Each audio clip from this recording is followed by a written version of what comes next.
We are currently at Jhinuk Camp, which is at Kakrajhor, and this place, the location is amazing, surrounded by hillocks. Everywhere you get to see the hills, and if you walk by in the village close here, very close by, you get to see lily ponds. Very pristine place.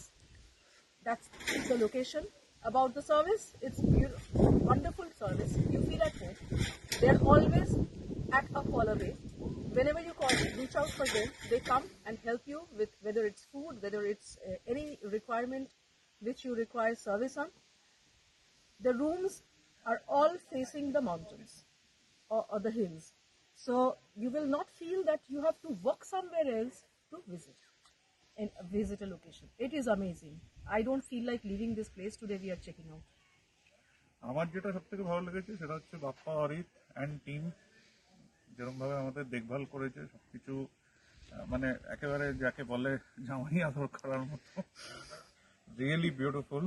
মানে এরকম service আমি বহুদিন পাইনি, মানে বহুদিন দেখিনি, হোটেলে তো দেখিই না এরকম।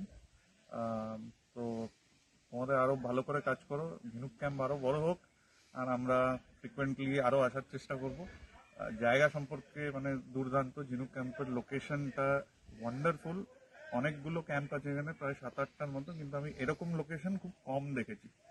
তো ভালো হোক সবকিছু, আশা করি আমরাও ফেরত আসবো। প্রচুর কার পার্কিং স্পেস, হ্যাঁ, আর বনফায়ার আর মহুয়া ইজ অলওয়েজ अवेलेबल। আমাদের টায়ার পাংচার হয়েছিল গাড়ি, কিন্তু লোক আনিয়ে টায়ার পাংচার পর্যন্ত ঠিক করিয়ে দিয়েছে। সুতরাং মানে এমনি প্রবলেমের কিছু নেই। আশপাশটা খুব সুন্দর, অনেক বেড়ানোর জায়গা আছে। না বেড়ালেও এখানে শুধু পায়ে হেঁটে বেড়ালেও আরামসে চলবে। আমরা তো বোধহয় চুপচাপ তাকিয়ে থাকলে চলবে। 5-6 কিলোমিটার 7 কিলোমিটার পাই হেঁটে বেরিয়ে। টাইম ফ্লাইজ, এত সুন্দর জায়গাটা। চলো, অল দ্য বেস্ট তোমাদের সবাইকে।